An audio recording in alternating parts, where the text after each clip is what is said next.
talking about, right? You have a passage from your blog post, and this is, again, the blog post links are at the bottom of this. You guys can check it out. You have said, you were talking about dharmic faiths, right? That's about the DHARMA. You've said, I've seen ex-MNA share Twitter and Facebook images of ex-Muslim atheists and Muslims getting along.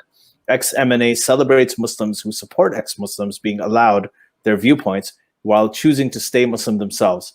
It isn't a purely anti-theistic outlook, and so on. Okay. So then you say, how is this different from dharmic atheists getting along with dharmic theists? If simply getting along under secularism is the goal, then why do they cast aspersions on Hindu atheists? If mutual respect and compassion between atheists and theists in Islamic civilizations is the goal, then what they've been aspiring to is dharma.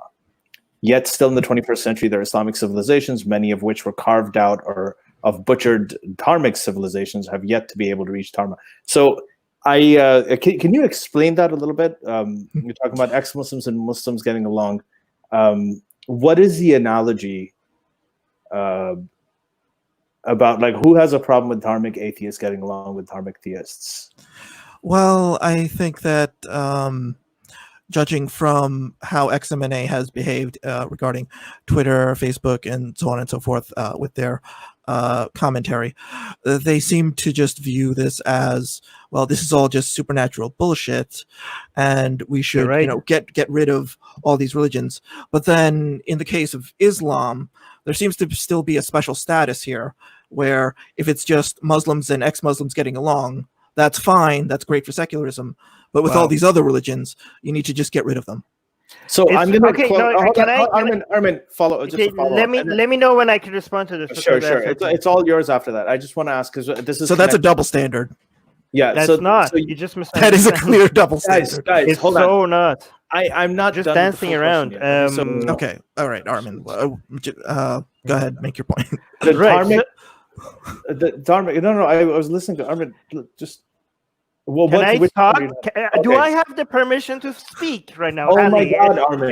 Is that okay? I haven't heard what Jarin was saying. That's what I'm trying to say. He's telling me to respond to it. I want to. No, I know, but Ali, just stop talking. Can I talk now? Let me just. I just want to hear the end of what you're saying, Jarin. I will, Armin. 2 seconds. Jarin is Jarin right now wants to hear what I have to say, so he can respond to it. So just, Armin, I just want to hear about the dharmic. Ali, stop. Let me speak. All right. So what you don't understand, Jarin, is the difference between people and ideas. Apparently, this is something that we have been. I do understand the difference. No, he already addressed that. It's very interesting that you keep on telling me not to interrupt you. You keep on telling me not to interrupt you, and it seems like you can't do that yourself. Can I say? Because you addressed it, but you don't seem to understand it, right? We can get into that if you want to. But how is it anti-Hindu bigotry to have problems with political proposals from Narendra Modi, right? That like the CAA, and can you also explain the CAA for people? Okay, so the CAA, the Citizenship Amendment Act, fast tracks citizenship for people in religious minorities from Afghanistan, Pakistan, and Bangladesh who are seeking asylum in India because of religious discrimination and violence from Muslim majority countries. The same countries that were carved up by absolutely slaughtering dharmic civilizations in the past, mind you. So they're giving these people who really need it refuge and citizenship. They consist of Hindus, Parsis, Buddhists, Sikhs, and Christians, all of whom in all of these 3 countries have been thoroughly discriminated against, often with forced conversions, as they're called, although I call them rape conversions because it's really just kidnapping a woman, raping her, and forcing her to become a Muslim. In a lot of these situations, usually it's children who are being violated in this way. Typically Hindu or Christian children, but sometimes it can be Sikh and Parsi and whatnot. from my research during my college years, I found out that Native Americans didn't have a right to sue their rapists in U.S. courts up until 2012, when the Violence Against Women's Act was amended in the U.S. This was mainly women in the Native American lands, the Native American reservations. I don't think it applied to Native Americans living within U.S. society itself, but Native American women in reservations did not have a right to sue their rapists in U.S. courts until 2012, because the Indian Civil Rights Act of 1965 said that they could not sue their rapists. Okay, so that's bad. That's terrible. That's terrible. But how is this? You're saying that the rape issue in the now, US my argument there was that India's situation with rape and the problems there lie in the lack of ability for the courts to get to all these claims in a timely fashion. The population to court ratio, there's a huge disparity. Now, in the case of the United States, there's no real disparity. There's no reason why this should happen. There's no problem, causing this, other than a lack of willingness to fix the issue. I'm going to go back to interrupting because you guys are not being fair when I ask for permission. Well, it's really not fair. So I wanted to comment on Ali's. Let me just say something, because you guys are being unfair. I think it's very bizarre that whenever you point to the faults of one country, like whether it's I don't know, Israel, India, Iran, United States, every time you're like, oh, it is a major problem in this country, like the number one stupid defense is like, oh, what about the other country? Oh, that other country, this other country. Like, this is like such a obvious use of whataboutism. Like, how does anybody think that's a defense? I disagree strongly there. I think there is this idea of Western exceptionalism that needs to be challenged, because if the West is not living up to these ideals that they set forth, then I don't understand how they can. You responded to something I didn't say. You think that I'm disagreeing with you on that. No, you're disagreeing with something that I did not say. You're disagreeing with something that when you're calling out whataboutism doesn't mean that you think that the other countries shouldn't be called out. When I say that if I attack this country, I'm not saying the other countries should. See, you're not letting me. Again, you see, I'm not interrupting. You are. So when I say, like, if I say there's something wrong with B, and you say what about A, and you're like, well, no, I think A should be called out.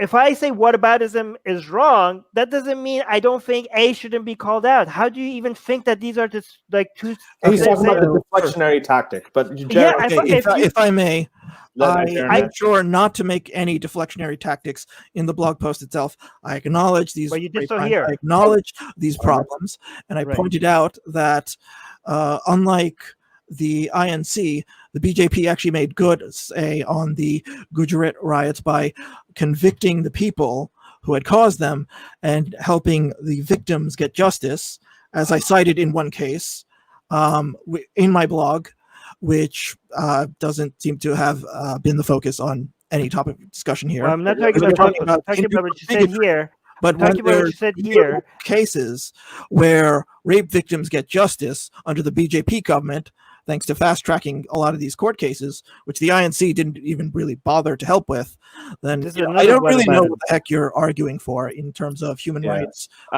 We have to go and so forth. Well, maybe listen before you respond. At best, your positions are inconsistent. We have to hold on. What are you talking about? No. I need to respond to that. No. I'm not gonna wait. I'm not gonna wait. I'm gonna talk. I've been waiting for most of this episode, Ali. You don't get I've been very good at not interrupting. Armin, hold on. No, Ali, stop talking. Okay, quickly. Yeah. You calling out I'm calling out whataboutism, and then I'm telling you, saying like, no, I think those other countries should be called out. I'm like, yeah, I agree with that. Calling out whataboutism is not the same as saying those other countries shouldn't be called out. And you're like, oh, you're being inconsistent. You don't understand how logical fallacies work. You don't understand that whataboutism. I don't understand how logical please. And you don't. And it's again. I don't understand how logical fallacies work. You don't even know that you do that. You started. I don't understand how logical fallacies. You don't know. You told me not to interrupt. Okay, see, I'm done because you don't even know how not to interrupt me. You told me that I interrupt you. You don't let me finish, and I've been very, very careful at not interrupting you this episode. Guys, I think I did a good job. It's not productive for the audience. It's not productive Right. for the audience. All right, okay? Ali, go. So we're gonna go to patron questions. So I just want to tell you overall the blog post. I think that it's worth reading. I think everybody should read it. There are a lot of genuine criticisms, well thought out criticisms of all of us and everything that we do, even if we don't agree with them. Right. My main criticism of the way that you write about things is generally that the arguments you make, you always find. To me, it feels like you always find the one exception to the rule. Like, for instance, the Muslims who say, "Hey, well, Saudi Arabia has just as many good rights for women as the U.S. does." A lot of leftists say that. Okay, or for example, oh, what about terrorism? What about Christian abortion bombings? What about how they bomb abortion clinics? Look, that's an example. So it's the same as Muslims committing terrorism. It's not just Muslims who do it.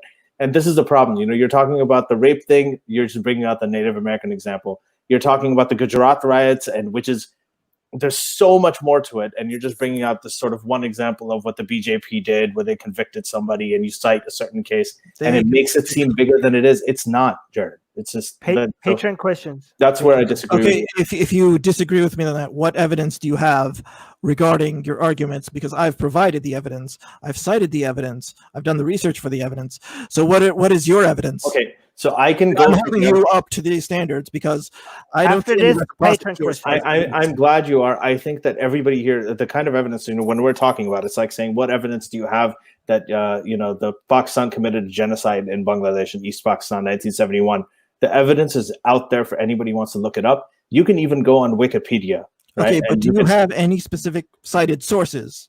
I have there are loads of specific cited sources that I'm not going to get into right now because they're widely available. You can go to Wikipedia. You can read about the Gujarat riots. You can read about the antics of the BJP, like what not BJP, but what Narendra Modi did and why he was criticized about it. All of that information is out there for anybody to find.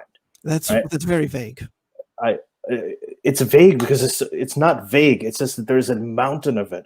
When there's mountain, if there's a mountain of evidence, you can cite it. Then I can't because it's a mountain, and I'd have to say it's like, what is the evidence that you have? Several examples. What is the evidence that you have? As I have. Can you please cite me the evidence that the Pakistan committed genocide against the Bangladeshis? Can you cite me the evidence that the Holocaust occurred and Hitler killed 6 million Jews? Can you cite me the evidence? What would you say? Would you pull up documents and show it to me on a podcast? Or would you say, guys, this is common. It's everybody knows about it. The Gujarat riots or something like that. It's everybody knows that he turned up. I'm not saying that he killed all of those people, right? So I'm not being unobjective here. I would cite, Jewish historians that I know, or accredited news sites like Haaretz as far as the Holocaust, because they have plenty of information. Okay. I can do that because we do have the information. So if anyone is denying it, you can bring the sources and prove them. I will cite the point. I'll tell you what, I'll put all the links for the Gujarat riots, my position. I'll put it all here in the description. I will cite the New York Times. I'm going to cite the Guardian. I'll cite some of the most prestigious media outlets and investigative reporters out there. And I'll put it in there, so you guys everybody can read it. I mean, the BJP patron question. So I don't see patron question. Yeah, there was. Well, we'll see. We're gonna have the citation. Patron question has been 2 hours. Agad Mufakir is asking. Okay, we're gonna do these. Sorry, guys, we're gonna do 15 minutes of these because we're kind of over.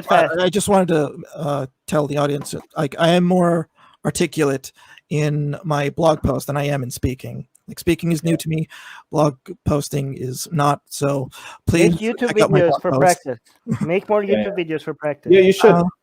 And the other thing is, to be fair to Jared, there are two of us, me and Armin, and this is a very passionate topic where we're under criticism. So this has been kind of heated. So I think that if you really want to know about what Jarin is talking about at length, and you want to know about his detailed arguments, then do read the blog posts. And again, the links are in the description.